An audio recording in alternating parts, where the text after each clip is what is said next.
Process description of a three-phase separator. A three-phase separator is a crucial component in an upstream central processing facility, CPF, used to separate the produced fluids from oil wells into three distinct phases: oil, gas, and water. These separators ensure that each phase can be processed or transported efficiently and safely. Process flow. One inlet stream. The mixed production stream from the oil well enters the separator. 2. Initial separation. As the fluid enters, the velocity decreases, allowing the primary separation of gas from the liquid due to differences in density. 3. Gas separation. The gas rises to the top of the separator and is collected in the gas collection section. 4. Liquid separation. The remaining liquid, consisting of oil and water, flows through the separator, where further separation occurs. 5. Oil-water separation. Baffles or coalescing plates assist in separating oil and water. Oil, being less dense, rises to the top, while water settles at the bottom. 6. Outlets. Each phase exits through its respective outlet for further processing or storage. Operational functions. 1. Inlet flow control. Function: regulates the flow rate of the incoming production stream to ensure optimal separation. Components: flow control valve, flow meter, and associated control loops. 2. Gas outlet control. Function: controls the pressure and flow of the separated gas to prevent overpressure and ensure steady flow to downstream processes. Components: pressure control valve, pressure transmitter, flow meter, and control loops. 3. Oil outlet control. Function: maintains the oil-water interface level and controls the flow of separated oil to downstream storage or processing units. Components: level control valve, level transmitter, and control loops. 4. Water outlet control. Function: controls the discharge of separated water to prevent carryover of oil and ensure proper water treatment. Components: level control valve, level transmitter, and control loops. 5. Heating and temperature control. Function: ensures the temperature is maintained to optimize separation, particularly if heavy oil or high water content is present. Components: heater, temperature sensors, and control loops. Design aspects from a process perspective. 1. Separator design.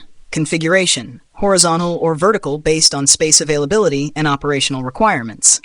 Dimensions: sized based on the volumetric flow rates, residence time, and desired separation efficiency.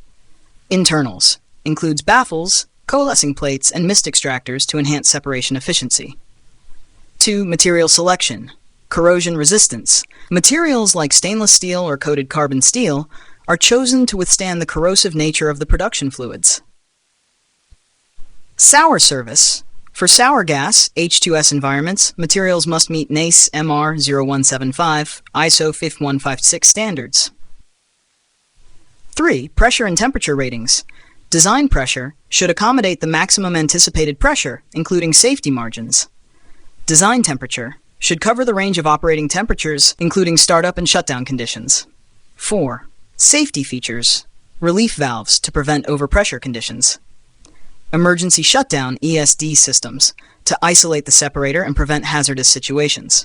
Flame arresters on gas outlets if there is a risk of flammable gas. Inlet and outlet control and monitoring loops. 1. Inlet flow control loop. Flow meter measures the flow rate of the incoming stream. Flow control valve regulates the flow to maintain optimal separation. Controller receives input from the flow meter and adjusts the valve accordingly. 2. Gas outlet control loop. Pressure transmitter monitors the gas pressure in the separator. Pressure control valve maintains the desired pressure by controlling the gas flow.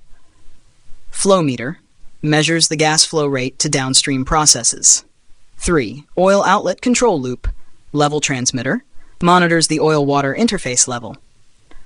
Level control valve adjusts the flow of oil to maintain the desired level.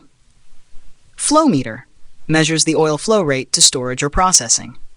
4. Water outlet control loop. Level transmitter monitors the water level in the separator. Level control valve controls the discharge of water to maintain the desired level. Flow meter measures the water flow rate to treatment facilities. 5. Temperature control loop. Temperature sensor measures the temperature inside the separator. Heater control adjusts the heater to maintain the desired temperature. Controller regulates the heater based on temperature feedback. Shutdown functions.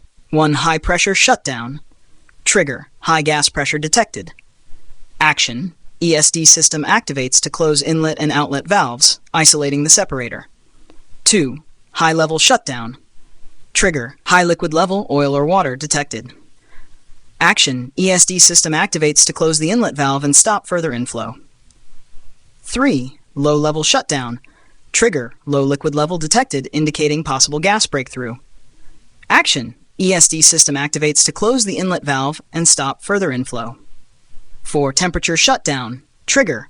Temperature outside safe operating range detected. ESD system activates to isolate the separator and prevent overheating or freezing. Best practices for smooth operation. 1. Regular monitoring. Continuously monitor all operational parameters, pressure, temperature, levels, flow rates, via HMI SCADA. 2. Routine maintenance. Schedule regular maintenance for all control valves, sensors, and transmitters to ensure accuracy and reliability. 3. Calibration. Periodically calibrate all instrumentation to maintain accuracy. 4. Operator training. Ensure operators are trained to handle normal operations, alarms, and emergency shutdowns. 5. Data logging. Keep detailed logs of operational data and maintenance activities for analysis and troubleshooting. By implementing these control and monitoring loops, ensuring proper design, and adhering to best practices, the three-phase separator can effectively manage the separation process, enhancing the overall efficiency and safety of the upstream central processing facility. When dealing with heavy slugging in the incoming crude to the slug catcher, implementing advanced control strategies becomes even more critical to ensure smooth operation, prevent equipment damage, and maintain optimal separation efficiency. Below are detailed examples of how feed-forward, feedback, and cascade control loops can be implemented to manage heavy slugging effectively. Example 1. Enhanced feed-forward control for slug catcher inlet flow. Objective: to adjust the flow rate entering the three-phase separator based on the anticipated slug volume from the slug catcher, thereby preventing overload conditions in the separator. Implementation: flow meter at slug catcher inlet, FT301, measures the incoming flow rate of crude to the slug catcher. 2. Slug volume predictor. A model or algorithm predicts the volume of the upcoming slug based on historical data and real-time measurements from FT301. 3. Feed-forward controller. Adjusts the inlet flow control valve, FV301, at the three-phase separator based on the predicted slug volume. Operation: as soon as a large slug is detected or predicted by the slug volume predictor, the feed-forward controller preemptively throttles the inlet flow control valve to the three-phase separator, ensuring that the separator can handle the increased load without becoming overloaded. Example 2. Feedback control for gas outlet pressure with heavy slugging. Objective: to maintain stable gas outlet pressure despite the varying gas production rates caused by heavy slugging. Implementation: 1. Pressure transmitter at gas outlet, PT401, continuously monitors the gas pressure in the separator. 2. Gas outlet flow meter, FT401, measures the flow rate of the gas exiting the separator. 3. Gas pressure controller, adjusts the gas outlet control valve, PV401, to maintain the desired pressure.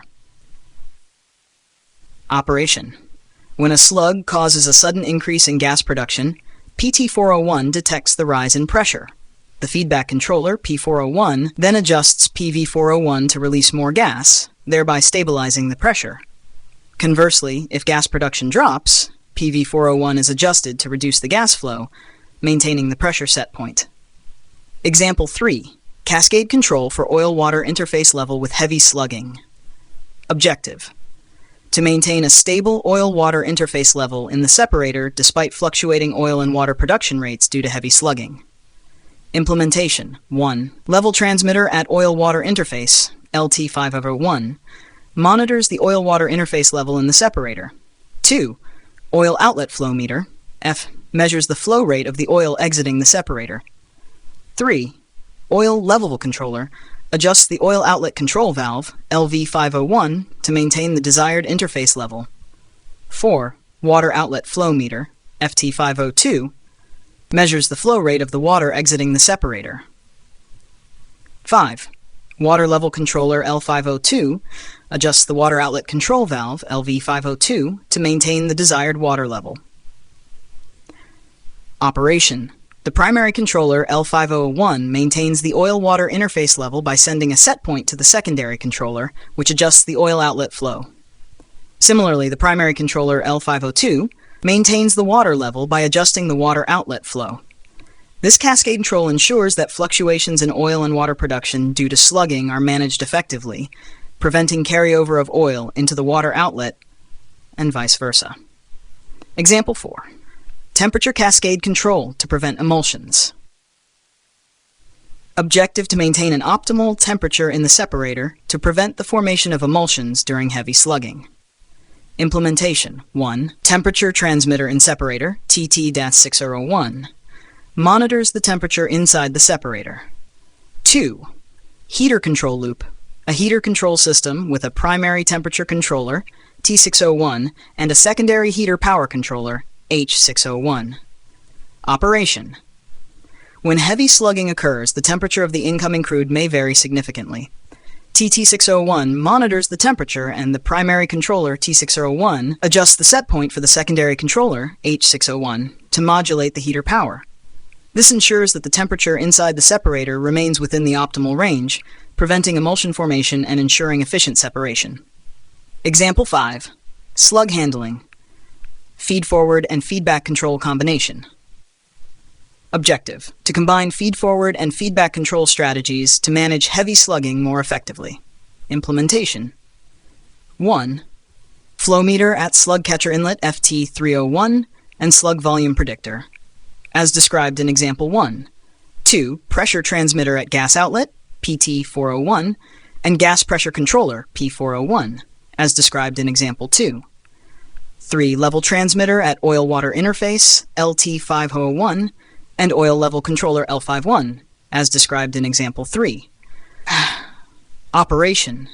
The slug volume predictor informs both the feed-forward and feedback controllers. When a large slug is predicted, the feed-forward controller adjusts the inlet flow to the separator. Simultaneously, the feedback controllers for gas pressure and oil-water interface level make real-time adjustments to stabilize the separator's operation.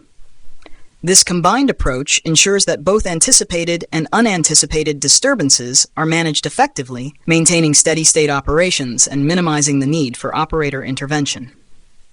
Summary of control strategy implementation. Feed-forward control preemptively adjusts process variables based on predicted disturbances from slugging. Feedback control continuously monitors and adjusts process variables to maintain set points despite disturbances.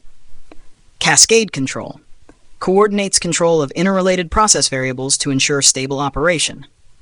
Practical considerations. 1. Instrumentation. Ensure high accuracy, fast response sensors and control valves. 2. Controller tuning.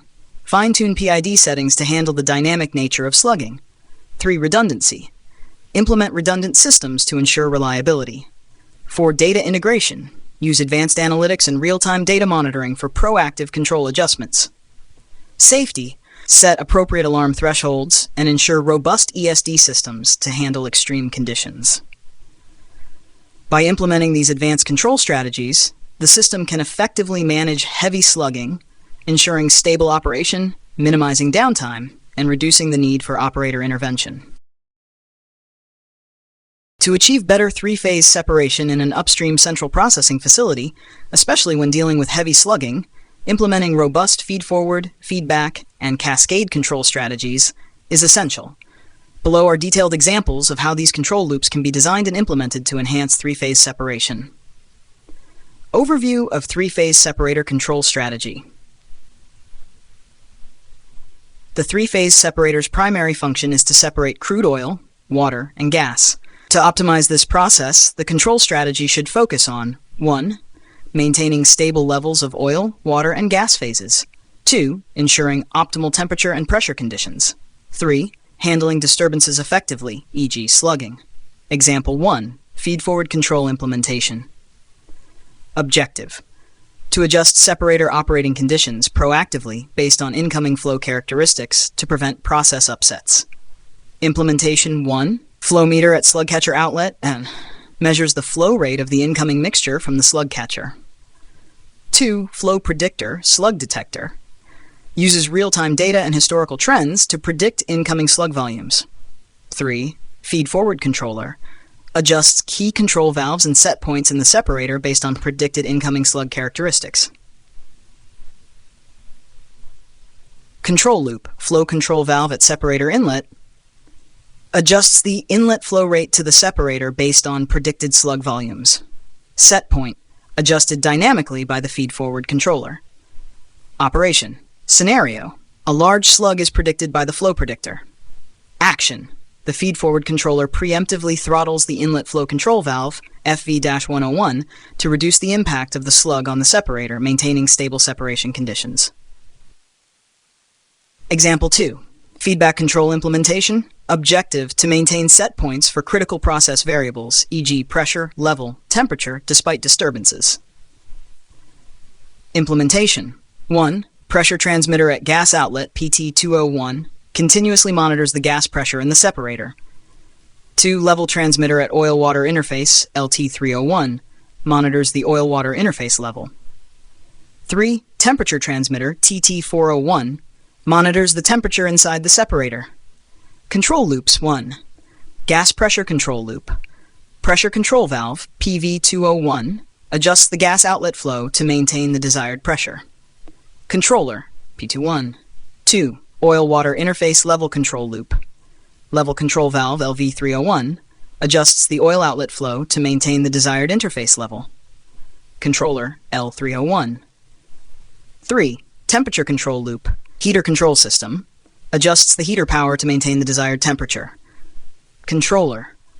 T401. Operation. Scenario. A sudden increase in gas production due to a slug. Action. PT201 detects the pressure rise, and P201 adjusts PV201 to release more gas, stabilizing the pressure. Example 3. Cascade control implementation. Objective to coordinate the control of interrelated variables for improved process stability and efficiency. Implementation. 1. Primary controller for oil-water interface level, L301, maintains the oil-water interface level. 2. Secondary controller for oil flow rate, F-301, regulates the oil flow rate based on the set point from the primary controller. 3. Primary controller for temperature, T401, maintains the desired temperature inside the separator. 4. Secondary controller for heater power, H401, adjusts the heater power based on the set point from the primary controller. Hash control loops. 1. Oil-water interface cascade control loop. Oil-water interface level. Level transmitter, LT301. Level control valve, LV301. Controller, L301 oil flow rate. Flow transmitter, FT301. Flow control valve, FV301, F301. 2. Temperature cascade control loop, primary loop, separator temperature. Temperature transmitter, TT401. Heater control system, controller T401. Secondary loop, heater power. Power controller H4 operation. Scenario: heavy slugging causes fluctuating oil-water interface levels. Action: the primary controller, L301, maintains the interface level by adjusting the set point for the secondary controller, F301, which regulates the oil flow rate, ensuring stable separation. Practical implementation and examples. Example 4, feed-forward and feedback integration for slug management. 1. Flow meter at slug catcher inlet, FT101, measures incoming flow rate and predicts slug volumes. 2. Integrated controller, combines feed-forward and feedback signals to adjust separator conditions. Control loops, flow control valve, FV101, preemptively adjusted by feed-forward controller to manage slug volume. Gas pressure control valve, adjusted by feedback controller to maintain stable gas pressure. Operation. Scenario: heavy slug detected. Action: FV101 is preemptively throttled, and PV201 is dynamically adjusted to manage the increased gas production, ensuring stable separation. Example 5. Enhanced temperature control for emulsion prevention. 1. Temperature transmitter, TT401, monitors separator temperature. 2. Heater control system, adjusts heater power based on temperature set points. Control loops. Primary loop, separator temperature. Controller, T401, heater power. Controller, H for operation. Scenario. Varying temperatures due to slugging. Action. TT401 detects temperature changes, and T401 adjusts H401 to modulate heater power, preventing emulsion formation and ensuring efficient separation. Summary. By implementing these advanced control strategies, the three-phase separator can effectively manage heavy slugging, maintain stable separation conditions, and minimize operator intervention. The combination of feed-forward, feedback, and cascade control loops ensures that the system responds proactively and dynamically to disturbances, optimizing the separation process and reducing downtime.